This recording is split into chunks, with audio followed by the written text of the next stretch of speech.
At 4:30 a.m., the pre-dawn quiet near Sumy is definitely broken. From a concealed launch site, the first AN-196 LUT long-range attack drone accelerates into the sky, its engine a sharp contrast to the surrounding stillness. 20 seconds later, a second unit follows, and then a third. Within minutes, this sequence is replicated at 3 other locations, a coordinated effort that unleashes a total of 341 drones. This event marks the commencement of the largest and most sophisticated drone swarm attack in recorded military history. In underground command bunkers, Ukrainian operators observe the telemetry on their screens in disciplined silence. Each of these carbon fiber aircraft represents a calculated investment of approximately $200,000. This figure stands in stark contrast to the assets deployed to counter them. The estimated $15 million cost of a single Patriot interceptor missile, or the $25 million price tag of a Russian Su-35 fighter jet, several of which are already patrolling the airspace over Kursk. On this morning, the economic imbalance is not merely a logistical detail, it is a central element of the operational strategy. Deep inside Russia, the Gravestone 92N6E radars of S-400 air defense complexes flicker to life, tracking the low observable targets. In response, a retaliatory strike is initiated. 4 Iskander ballistic missiles launch, accelerating to Mach 5.9.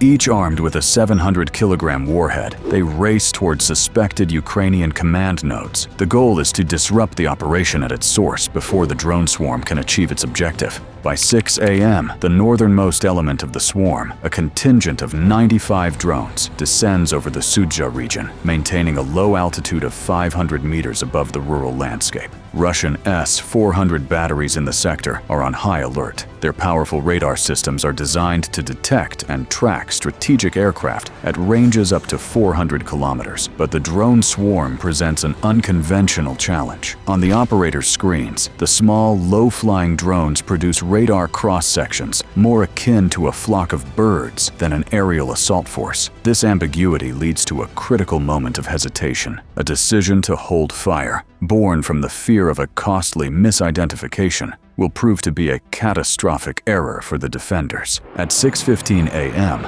Russia responds by scrambling 4 Su-35S fighters. Despite their advanced Urbis-E radars, the pilots struggle to lock onto the small, low-flying drones against ground clutter. Descending to engage, they fire 32 R-77-1 missiles to destroy 15 drones. However, the engagement is a severe economic loss for Russia. Each $400,000 missile is spent destroying a far cheaper drone, meaning every tactical victory for the pilots is a strategic defeat for the Ministry of Defense's budget. Then, at 6:22 a.m., the Ukrainian operational plan reveals its tactical brilliance. A group of 80 drones, designated as decoys, abruptly breaks from the main formation.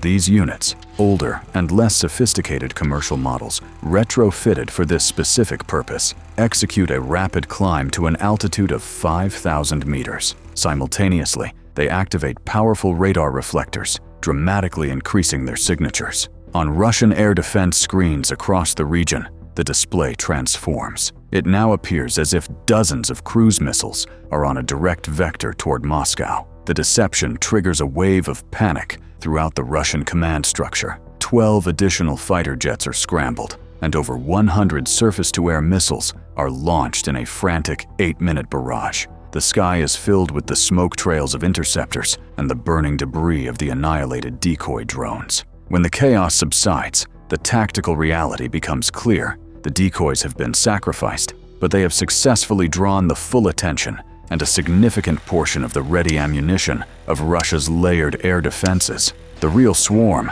now 226 drones strong, has slipped through the cordon undetected, converging on its true target deep within Russia's industrial heartland, the Kometa Corporation facility in Cheboksary. The target was the Kometa facility, a crown jewel of Russia's military-industrial complex, located 650 kilometers east of Moscow. It produced the critical high-frequency antenna systems for Russia's most advanced missiles and radars. The strategic objective wasn't just to damage a factory, but to surgically cripple Russia's ability to replenish its long-range precision strike arsenal. This operation represented a major strategic escalation. For years, Ukraine had used low-cost drones as a great equalizer against Russia's conventional superiority, but previous attacks were largely tactical. This meticulously planned campaign was designed to inflict a decisive blow, testing Russia's overstretched air defenses and the very doctrines of modern warfare as NATO watched intently.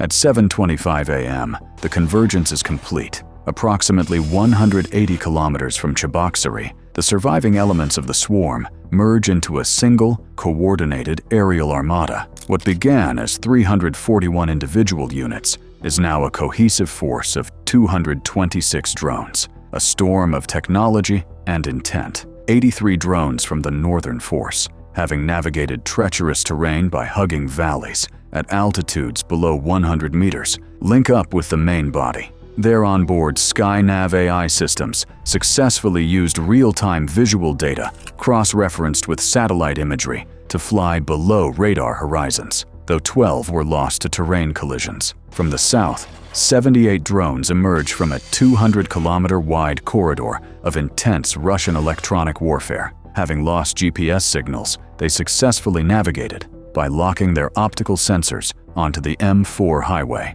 using the asphalt as a guide. Only 8 failed to traverse the electronic gauntlet. They are joined by 65 drones from the Eastern contingent. This is no longer a simple collection of drones. It is an intelligent, communicating hive mind, sharing data on Russian defenses and learning from its own losses in real time. At 8:30 a.m., the horizon reveals the city of Cheboksary. The Kometa facility is nestled within concentric rings of defense, anchored by 6 Pantsir S-1 short-range air defense systems, supported by long-range S-400 batteries and electronic warfare posts. Each Pantsir is a formidable weapon, equipped with 12 ready-to-fire 57 E6 surface-to-air missiles and twin 30mm autocannons. In theory, this network should be capable of repelling a saturation attack. The first wave of 40 drones crests the tree line. Every radar in the Cheboksary defense zone screams to life. One Pantsir operator acquires locks on 4 drones, but this leaves 36 from the initial wave completely unopposed. The operator fires 2 missiles, knowing the defensive arithmetic is already failing. The swarm responds with adaptive chaos. The 4 targeted drones scatter in different directions, forcing the missiles to track individual targets. 2 are destroyed, but the other 2 press forward through the smoke. By 8:31 a.m., the sky is a complex web of white missile contrails and red tracer fire from the 30mm cannons.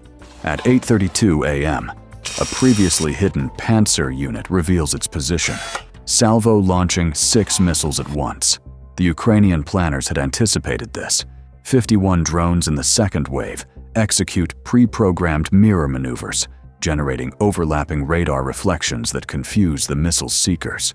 Some interceptors drift wide, others detonate harmlessly against phantom targets. The swarm then adapts its tactics further. Groups of 8 drones converge on single defensive positions, ensuring that even if half are intercepted, the remainder will strike home.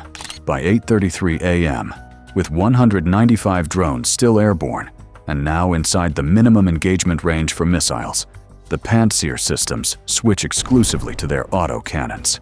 With only 6 systems, each capable of tracking only 1 target at a time with its guns, the defenders are hopelessly overwhelmed. 6 drones are engaged, while 189 fly past unopposed. Ammunition is expended at a furious rate of 1,400 rounds per minute per gun, with each ammunition belt lasting less than a minute of sustained fire. At 8:34 a.m., the third wave of 50 drones advances. The Pantsir autocannons, now glowing red-hot, continue to fire, but their effectiveness diminishes with each passing second. By 8:35 a.m., the swarm executes its first coordinated dive. 20 drones lock onto Building 2, the main antenna assembly hall. They descend in erratic, zigzagging patterns. 5 are shredded by cannon fire, but 15 impact the reinforced concrete walls in rapid succession, causing catastrophic structural failure. Immediately, a second wave of 35 drones targets the facility's support grid. A power substation vaporizes in an incandescent flash, Transformers explode, and the fire suppression system's water pumps are destroyed in sequential bursts. In less than 30 seconds, the plant's lifelines are severed. Drones fitted with delayed fuse warheads penetrate chemical storage tanks before detonating, rupturing them and spilling flammable liquids that ignite, turning entire sections of the complex into firebombs. At 8:37 a.m., the remaining swarm splits into smaller packets of 8 to 10 drones, commencing a phase of systematic demolition. Each packet converges on a single, pre-assigned structure. One Pantsir's auto cannon jams from overheating. Another runs completely dry of ammunition. The crews can only watch as the final waves of drones dive past them. Over the next 2 minutes, 120 drones methodically dismantle the facility. Roofs collapse, walls buckle, and secondary explosions from ammunition stockpiles send lethal shrapnel across the compound. In less than 9 minutes, Russia's premier weapons, research and production facility has been comprehensively destroyed. By 8:39 a.m., the active assault is over, but the inferno at the Kometa complex is just beginning. Satellite imagery later confirms smoke plumes rising over 2,000 meters, visible from low Earth orbit. The financial impact is staggering, representing over $4 billion in state investment erased. Analysts estimate that rebuilding such a specialized facility, even in peacetime, would take a minimum of 3 to 5 years. For a wartime Russia under heavy international sanctions, that timeline is indefinite. The destruction of Kometa cripples Russia's ability to produce guidance systems for its next generation of precision weapons, a strategic setback measured in years. The humiliation is profound. While Russian state television broadcasted reports of a successfully repelled attack with minor damage, the torrent of verifiable video and satellite imagery spreading online told the true story. The shield had been broken. In Ukraine, the news is met with jubilation, but beyond the celebration, officials underscore the operational logic. Ukraine had traded an estimated $68 million worth of drones for a strategic Russian asset worth billions, demonstrating a model of asymmetric warfare at a scale previously only theorized. The attack forces a radical reassessment within NATO.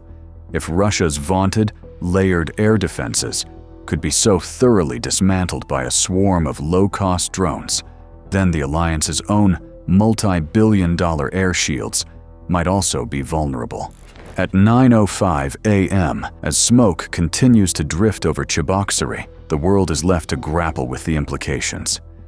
The attack proved that the strategic balance of power no longer rests solely on expensive, exquisite platforms like fighter jets and advanced missile batteries.